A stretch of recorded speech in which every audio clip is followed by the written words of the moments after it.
ಹೃದಯದಿಂದ ಹಾಡಾಗಿ ಬಂತು ಆನಂದದಿಂದ. ಕೂಡಲೇ ನನಗೆ ನೆನಪಾಗದ ನಾನು ಸಣ್ಣವಿದ್ದಾಗ 2 ವರ್ಷ ಕಳೆದದ್ದು.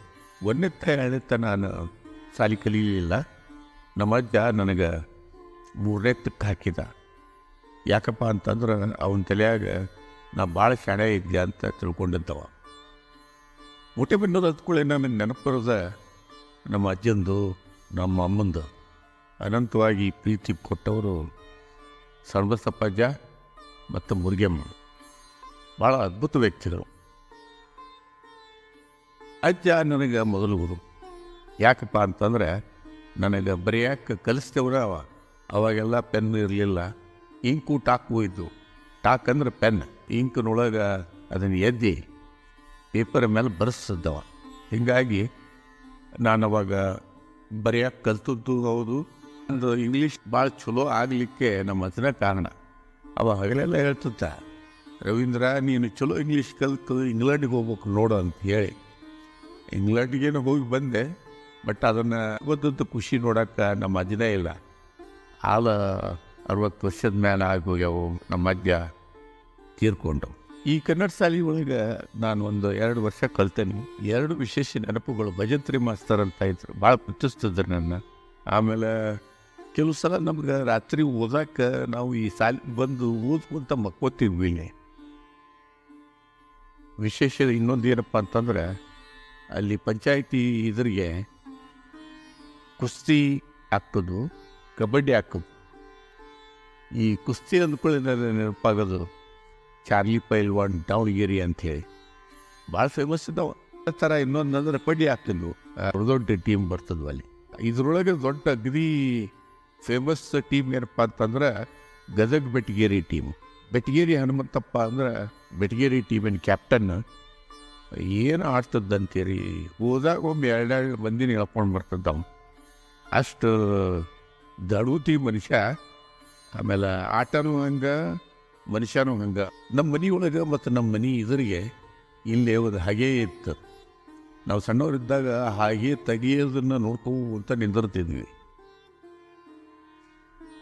ಈ ನಮ್ಮ ಪರ್ಸಪ್ ಮಾಸ್ತರ್ ಮನೆ ಬಾಜು ಒಬ್ಬ ಬಡಿಗ ಇದ್ದ.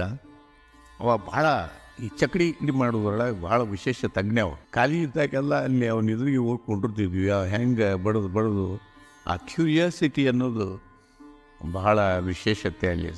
ಬೆಳಿಗ್ಗೆ ಕೂಡ ನಮ್ಮ ಮನೆಗೆ ಒಬ್ಬ ಬರ್ತಿದ್ದ ಬಂದು ಮಾರಾಕ. ಇಟ್ಟಿಟ್ಟ ಬಂದು ಬಿಲ್ಗೆ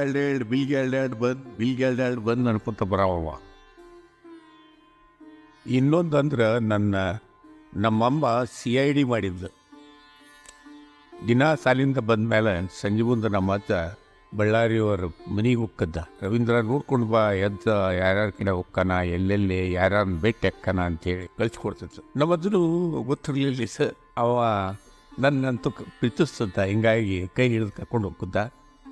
ನಾ CID ಅಂತ ಅವ್ನು ಗೊತ್ತಿರಲಿಲ್ಲ. ಬಳ್ಳಾರಿಯವ್ರ ಮನೆ ಮೇಲೆ ಹೋಗಿ ಕಾಫಿ ತರಿಸ್ತಿದ್ರು ಅವ್ರು, ಜಯಂತಿ ಒಡಿ. ಅದು ನಾನು ಮೊದಲೇ ಸಲ ಕಾಫಿ ಕುಡಿದದ್ದು, ಕಾಫಿ ರುಚಿ ನೋಡಿದ್ದು, ಕಾಫಿ ಅನುಭವ ಆಗಿತ್ತು. ಹೀಗಾಗಿ ನಾನು CID ಆಗಿದ್ದಕ್ಕೂ ಕಾಫಿ ಒಂದು ರುಚಿ ನೋಡಿದ್ದಕ್ಕೂ ಒಂದು ವಿಶೇಷ ತಳಕೈತಿ.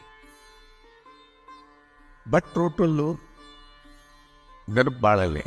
ನಮ್ಮ ಪ್ರಭು ಮಾಮನ್ ನನ್ನ ಅಲ್ಲಿ ಕರ್ಕೊಂಡು ಹೋಗಿ ಅಲ್ಲಿದೊಂದು ಸೇವ್ ಖಾರನ ಭಾಳ ವಿಶೇಷತೆ. ಸೇವ್ ತಿಂದ್ಬಿಟ್ರೆ 2 ತಾಸು ಅದ್ರದ್ದು ಏನೋ ಒಂಥರ ವಾಸನೆ ಭಾಳ ಚಲೋ ಬರ್ತದಪ್ಪ. ಡೊಳ್ಳು ಭಟ್ರು ತಲೆಯಾಗಿ ಕೂದಲಿರಲಿಲ್ಲ, ಭಾಳ ಚಂದ ಸೇವ್ ಮಾಡಿಸಿದ್ರು ಅವರು.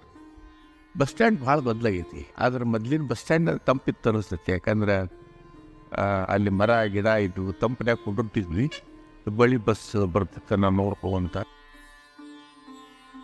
ನಾ ಸೈಕಲ್ ಕಲ್ಕುತ್ತದ್ದು ಒಂದು ಮಜಾ ಇಲ್ಲ. ಮ್ಯಾಲೆ ಒಂದನೇ ಸಲ ಸೈಕಲ್ ಸೈಡ್ ಹತ್ತಿ ಸೈಕಲ್ ಕಲಿಯಾಕೆ ಹೋದಾಗ 2-3 ಸಲ ಬಿದ್ದದ್ದು ನೆನಪೈತಿ. ಆಮೇಲೆ 3ನೇ ಸಲ ತನ್ನಷ್ಟಕ್ಕೆ ತಾನೇ ಒಂದು ಬ್ಯಾಲೆನ್ಸ್ ಹಾಕ್ಕೊಂಡು ಸೈಕಲ್ ಕಲ್ತಿದ್ದೆ. ಇದು ಒಂದು ಈ ಜಾಗದ ಮಹಾತ್ಮೆಯನ್ನು ಕಡ್ಡಿ. ಇನ್ನೊಂದು ಈ ಗುಡಿಗಳು ಅದಾವಲ್ಲ, ಪ್ರತಿ ವರ್ಷ ನಾವು ದೀಪಾವಳಿಗೆ ಈ ಚಕ್ಕಡಿ ಒಳಗೆ ಈ ಗುಡಿಗೆ ಬರ್ತಿದ್ವಿ ನಮಸ್ಕಾರ ಮಾಡೋಕ್ಕೆ, ಹಣಕಾಯಿ ಮಾಡ್ಸಕ್ಕೆ. ಈಗೂ ಅದಾವು, ಒಂದು ಗುಡಿ ಭಾಳ ಚಂದ ಮಾಡ್ಯಾರ, ಮತ್ತೊಂದು ಗುಡಿ ಹಂಗೆ ಇದ್ದಂಗೆ ಐತಿ. ಅವಾಗ ಒಂದು ಡೆಕ್ಕನ್ ಎಕ್ಸ್ಪ್ರೆಸ್ ಅಂತ ಒಂದು ಗಾಡಿ ಬರ್ತದೆ ಮಧ್ಯಾಹ್ನ. ಆ ಗಾಡಿ ಉಂಟು ನಿಂದಿರ್ತೀವಿ. ಗಾಡಿ ನೋಡೋದು ಒಂದು ವಿಶೇಷತೆ. ಅಲ್ಲಿಂದ ಹತ್ತಿ ಬಂದಾಗ ನಮ್ಮಮ್ಮ ನನಗೆ ಶರ್ಟ್ನೊಳಗೆ ಹತ್ತಿ ಹಾಕಿ ಹಲ್ಪಿ ಅಂತ ಬರ್ತದೆ, ಪುಟಾಣಿ ಕುಡಿಯೋದು. ಅಲ್ಲಿ ಭಾಳ ಫೇಮಸ್ ಮೊಟ್ಟೆಮಂಡ್ರಾಗ ತಯಾರು ಮಾಡ್ತದ್ರು. ಆ ಹಲ್ಪಿ ತರಕ್ಕೆ ಕಳಿಸ್ತದ. ರೊಕ್ಕ ಇರಲಿಲ್ಲ ಅವಾಗ. ಈ ಹತ್ತಿ ಕೊಡಬೇಕು, ಆ ತೂಕಕ್ಕೆ ನೋಡ್ಕೊಂಡು ಒಂದು ಲೆಕ್ಕ ಮಾಡಿ ಹಲ್ಪಿ ಕೊಡ್ತಿದ್ರು ಅವರು. ನಮ್ಮ ಅತ್ತೆವ್ವ ಅಕ್ಕಿ ಅಂತ ಕಾರ್ಬೇಳೆ ರೊಟ್ಟಿ ಮಾಡೋರು ನಾನು ಇನ್ನೂವರೆಗೂ ನೋಡಿಲ್ಲ. ಆ ಕಾರ್ಬೇಳೆ ಅಂದ್ರೆ ಏನು ರುಚಿ ಇರ್ತದಂತೀರಿ, ಅಬ್ಬಬ್ಬಬ್ಬಬ್ಬಬ್ಬ ಭಾಳ ರುಚಿ. ಮತ್ತು ಬಿಸಿ ಬಿಸಿ ರೊಟ್ಟಿ ಮಾಡಿ ಕರೆದು ಕೊಡ್ತದಲ್ಲ ನಮಗೆ. ಬೆಳಿಗ್ಗೆ ಬರ್ಬೇಕಂತ ಕೂಡಲೇ ನಮ್ಮಮ್ಮ ಬಿಡಾಕ ನಮಗೆ ಈ ಕಟ್ಟೆಗೌಡರು ಒಳಿ ಮೂಲಕ ಬಸ್ ಸ್ಟ್ಯಾಂಡಿಗೆ ಬರ್ತದೆ. ತುದಿಗೆ ನಿಂತು ನಾವು ಹೋಗುವಾಗ ಕೈ ಮಾಡ್ತಿದ್ದು, ಕಡೆಗೆ ನೋಡ್ತಿದ್ದು, ಹೊಳ್ಳಿ ನೋಡಿದಾಗ ಕಣ್ಣಾಗ ನೀರು ಬರ್ತದ್ದು, ಕಣ್ಣು ಒರೆಸುವಂತ ಮತ್ತೆ ಹೊಳ್ಳಿ ಮನೆಗೆ ಹೋಗ್ತದ್ಲ. ನನ್ನ ಮುರಿಯಮ್ಮನ ಕಡೆ ನೆನಪು ಈ ಕಟ್ಟೆಗೌಡರು ಉಣಿ ಒಳಗೈತಿ. ಇದು ಮುದ್ದಿಯವ್ರ ಕಿರಾಣಿ ಅಂಗಡಿ ಅಂತ. ಮುದ್ದಿಯವ್ರ ಕಿರಾಣಿ ಅಂಗಡಿ ಒಳಗೆ ನಮ್ದು ಒಂದು ಉದ್ರಿ ಲೆಕ್ಕ ಇತ್ತು. ನಮ್ಮ ಅದೊಂದು ಸಾಮಾನ್ಯ ಎಲ್ಲ ಉದ್ರಿ ತರಿಸ್ತದೆ. ಇದು ಕುಂಟೆಯವ್ರ ಅಂಗಡಿ. ಕುಂಟೆಯವ್ರ ಅಂಗಡಿ ಅಂದ್ರೆ ಮುಟ್ಟೆಬಿನ್ನರಾಗಿ ಇರೋದು ಅರ್ಬಿ ಅಂಗಡಿಯನ್ನ ಕಡ್ಡಿ ಇಲ್ಲ. ಇಲ್ಲೇ ಪ್ರತಿಯೊಂದು ಹಬ್ಬಕ್ಕೂ, ದೀಪಾವಳಿಗೆ, ದಸರಾಕ್ಕೆ ನಮ್ಮ ಅಜ್ಜ ನನಗೆ ಅಂಗಿ ಚೊಣ್ಣ ಹಾಕೊಂಡು ಬರ್ತದ. ವರ್ಷಕ್ಕೊಮ್ಮೆ ಅಜ್ಜ ನಮ್ಮನ್ನೆಲ್ಲ ಚಕ್ಡಿ ಒಳಗೆ ನಂದಿಹಳ್ಳಿ ಜಾತ್ರೆಗೆ ಕರ್ಕೊಂಡು ಹೋಗ್ತಿದ್ದ. ರಾತ್ರಿ ಎಲ್ಲ ಭಜನೆ ಹಾಡ್ಕೊತ ಹೋಗ್ತಿದ್ರು. ಬೆಳಿಗ್ಗೆ ನಂದಿಹಳ್ಳಿ ಜಾತ್ರೆಗೆ ಹೋಗಿ ಜಳಕ ಮಾಡಿ ನದಿ ಒಳಗೆ ದೇವ್ರ ದರ್ಶನ ಮಾಡ್ತಿದ್ವಿ.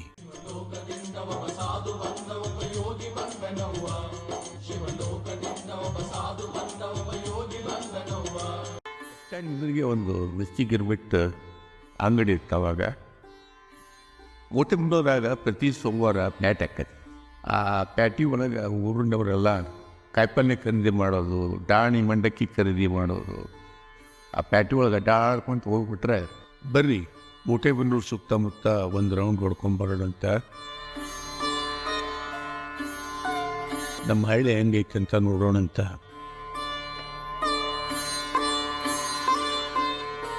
ಇವರು ನನ್ನ ಬಾಲ್ಯ ಸ್ನೇಹಿತರು ಹೌದು, ಮಾವ ಸಸ್ಯರು ಹೌದು. ಬರ್ರಿ ಈಗ ನಮ್ಮ ಈ ಮೂಟೆಬೆನ್ನೂರು ಮನೆ ಒಳಗೆ ಮತ್ತು ಹೊರಗೆ ಹೆಂಗೈತಿ ನೋಡೋಣಂತ. ವಿಡಿಯೋ ಸ್ವಲ್ಪ ಭಾಳ ದೊಡ್ಡದಾಯ್ತು, ನಿಮಗೆ ಭಾಳ ಬೇಸರ ಆಗ್ತಾನೆ. ಮತ್ತು ಆದ್ರೆ ಏನು ಮಾಡೋದು, ಕೆಲವು ಎಮೋಷನ್ಸು ಹಿಡಿದಿಡಕ್ಕೆ ಆಮೇಲೆ ಯಾವಾಗಾರ ಹೊರಗೆ ಹಾಕೋದು. ನೀವು ಹಂಗೆ ಇರ್ಬೋದು, ಯಾವಾಗಾರ ಹೇಳ್ಕೊಂತ ಇರ್ರಿ ನಿಮ್ಮ ಬಗ್ಗೆನೂ.